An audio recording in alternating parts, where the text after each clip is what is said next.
এই আন্তর্জাতিক মে দিবস উপলক্ষে আয়োজিত বাংলাদেশ জাতীয়তাবাদী শ্রমিক দল কর্তৃক আয়োজিত আজকের এই শ্রমিক সমাবেশের সম্মানিত সভাপতি, মঞ্চে উপস্থিত বাংলাদেশ জাতীয়তাবাদী দল বিএনপির সম্মানিত মহাসচিব, উপস্থিত নেতৃবৃন্দ, আমার সামনে উপস্থিত শ্রমিক দলের ভাই ও বোনেরা এবং উপস্থিত বিএনপি অঙ্গ সহযোগী সংগঠনের প্রিয় ভাই ও বোনেরা, প্রিয় এলাকাবাসী, আসসালামু আলাইকুম। আসসালামু আলাইকুম।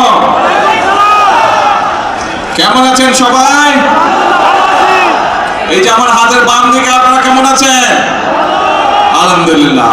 হাতের ডানে আলহামদুলিল্লাহ, আর সামনে যারা আছেন আলহামদুলিল্লাহ। প্রিয় ভাই বোনেরা, আজ আন্তর্জাতিক শ্রমিক দিবস।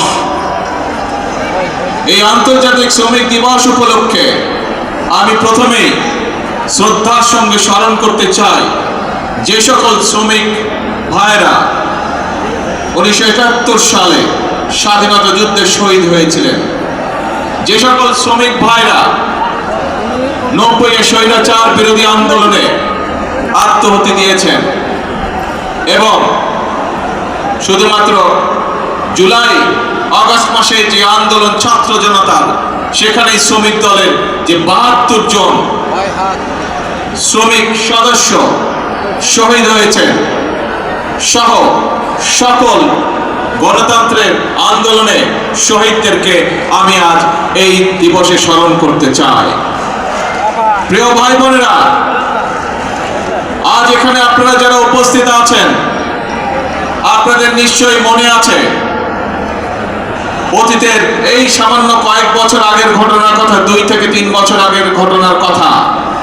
আজ এখানে আমরা শান্তিপূর্ণভাবে এই সমাবেশের আয়োজন করছি, কিন্তু মাত্র কয়েকদিন আগের কথা, এই রাজপথ, এই আশেপাশের দালান কোঠা, এই এলাকার প্রতিবেশী ভাইয়ের বোনেরা সকলে সাক্ষী আছেন যে এখানে যখন বিএনপি, শ্রমিক দল, যুব দল, ছাত্র দল, স্বেচ্ছাসেবক মহিলা দল যারাই যখন সমাবেশ করেছে, আমাদেরকে তখন আতঙ্কিত থাকতে হতো কখন সেই স্বৈরাচার বাহিনী হামলা করে বসে। নিশ্চয়ই আপনাদের মনে আছে, আপনারা কি ভুলে গিয়েছেন সেই ঘটনা? ভুলে যাননি। এবং আজ থেকে 2 বছর আগের ঘটনা, প্রায় 2024 সালের 5ই আগস্ট বাংলাদেশের মানুষ স্বৈরাচারকে ছাত্র জনতার আন্দোলনের মাধ্যমে বিদায় করে দিয়েছে এই দেশ থেকে। প্রিয় ভাই বোনেরা, সেই স্বৈরাচারের বিগত প্রায় 1 যুগের বেশি সময় আমরা কি দেখেছি?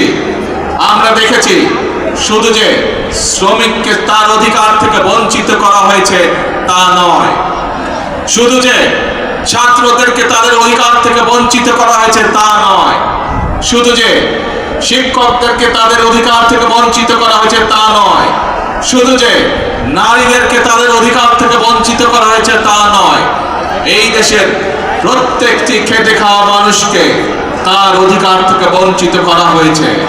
এই দেশের মানুষের রাজনৈতিক অধিকার থেকে দেশের মানুষকে বঞ্চিত করা হয়েছে। বঞ্চিত করা হয়েছিল তাদেরকে তাদের অর্থনৈতিক অধিকার থেকে। প্রিয় ভাই বোনেরা, সেজন্যই এই দেশের মানুষ এই দেশ থেকে ছাত্র জনতা ঐক্যবদ্ধভাবে একত্রিত হয়ে গণ অভ্যুত্থানের মাধ্যমে স্বৈরাচারকে বিদায় করেছে এই দেশ থেকে।